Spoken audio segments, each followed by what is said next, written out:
ময়মনসিংহের হালুয়াঘাট উপজেলার সীমান্ত ঘেঁষা মহিষলেঠি গ্রাম এখন পাহাড়ি ঢল ও বন্যার ভয়াবহ দুর্ভোগে বিপর্যস্ত। ভারতের মেঘালয় থেকে নেমে আসা ঢল ও টানা বর্ষণে পুরোপুরি তলিয়ে গেছে এই জনপদ। পানির নিচে তলিয়েছে শত শত একর ফসলের মাঠ ও মাছের ঘের। পাহাড়ি স্রোতে ধসে গেছে কাঁচা ঘরবাড়ি, ভেঙে পড়েছে যাতায়াতের রাস্তাঘাট। চরম খাদ্য ও বিশুদ্ধ পানির সংকটে মানবেতর জীবন পার করছেন পানিবন্দী মানুষ। সেখানকার সার্বিক পরিস্থিতি ও ক্ষয়ক্ষতির বিস্তারিত জানাতে এই মুহূর্তে সরাসরি ঘটনাস্থলে আছেন আমাদের রিপোর্টার চান মিয়া। চলুন পরিস্থিতি সম্পর্কে বিস্তারিত জেনে আসি তার কাছ থেকেই। হালুয়াঘাট উপজেলা 1 নং ভবনকুড়া ইউনিয়নে মহিষলেঠি গ্রামে দেখেন পাহাড়ি বন্যায় অনেক ক্ষতিগ্রস্ত পরিবার, এমনকি অনেক বাড়িঘরে পানি উঠেছে। আপনারা দেখতে পাচ্ছেন যে অনেক ঘর বাড়িতে পানি। আমি আপনাদেরকে দেখাই, পাহাড়ি বন্যায় অনেক রাস্তাঘাট ভেঙে নষ্ট চুরমার হয়ে গেছে। এই যে দেখেন বাড়ির ভিতরে পানি। আমি আপনাদেরকে আবারও দেখাই আমাদের ক্যামেরার মাধ্যমে। আসলে আমরা পানির জন্য হাঁটতে পারতেছি না। এই যে দেখেন বাড়ির ভিতর দিয়া ইন্ডিয়ার পানি আসতেছে। কত কষ্ট মানুষের, পানির জন্য মানুষ রান্না বান্না খাওয়া দাওয়া সকল জিনিসই কষ্ট করতেছে আজকে ইন্ডিয়ার পানি আসার জন্য। বাড়ির ভিতরেও আমরা আসলে বসত বাড়ি, যার কারণে মহিলা মানুষ এসে যাইতে পারতেছি না।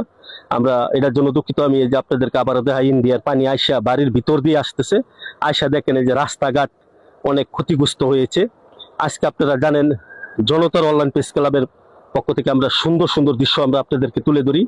আপনাদেরকে আবার আমি ভিডিওটা সুন্দরভাবে দেখাই। দেখেন ইন্ডিয়ার পানি আইসা পাহাড়ি ডলে অনেক ক্ষতিগ্রস্ত হয়েছে, যার কারণে মনে করেন মানুষ চলাচল যাতায়াত সবকিছুই তাদের কষ্ট।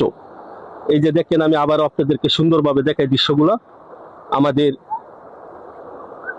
জনতার অনলাইন প্রেস ক্লাবের পক্ষ থেকে।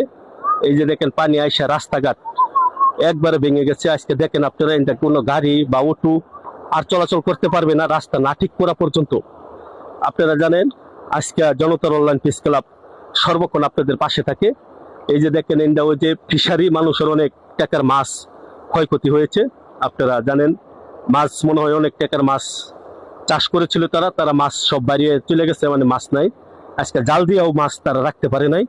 আজকে এই পরিবারগুলা দেখেন পাহাড়ি বন্যার কারণে কত ক্ষতিগ্রস্ত, কত কষ্ট করে আজকে দেখেন এই যে ইন্ডিয়ার পানি বসত বাড়ির ভিতর দা প্রবাহিত হতেছে। আপনারা দেখেন সুন্দরভাবে আমরা আসলে জনতার অনলাইন প্রেস ক্লাব থেকে আমরা সুন্দরভাবে দৃশ্যগুলো আপনাদেরকে দেখাই। এই যে দেখেন আপনারা, এই যে আমি চেষ্টা করতেছি একটু আইগানোর জন্য। এই যে দেখেন আজকে বাড়ির ভিতরে পানি, তাদের এনে বসত বাড়িতে যারা আছে তাদের মনে হয় আসলে রান্না খাওয়া দাওয়া খুব কষ্ট হইতেছে পানির জন্য। আজকে রান্না বান্না নাই। আজকে দেখেন আপনি, আমি আবার দেখাই আপনাদেরকে ক্যামেরার মাধ্যমে, পুরা বাড়ির ভিতরে পানি। আজকে এই পরিবারগুলা কত ক্ষতিগ্রস্ত আজকে পাহাড়ি ডলের কারণে। আজকে পাহাড়ি ডল মনে করে ফট করে কিছু বৃষ্টি হইলেই পানি আইসা পড়ে, মানে যার কারণে পানিটা সুন্দরভাবে যাতায়াত করার জন্য রাস্তা নাই, কোনো কালপাট নাই, কোনো কিছু নাই, যার কারণে তাদের এই কষ্টটা করতে হয়। প্রতি বছরই তারা এরকম ক্ষতিগ্রস্ত হয় পাহাড়ি ডলে। আজকে আমি সুন্দরভাবে আপনাদেরকে দৃশ্যগুলো দেখাই, আবারও দেখাই। আপনারা দেখেন মানুষ চলাচল করার জন্য যে একটা চলাচলের রাস্তা ছিল, সুন্দরভাবে রাস্তাটা আজকে আমরা দেখলাম পাহাড়ি বন্যায় ভেঙে গেছে। মানুষ কোনো অটো বা কোনো কিছু চলাচল করতে পারতেছে না। আমি আপনাদেরকে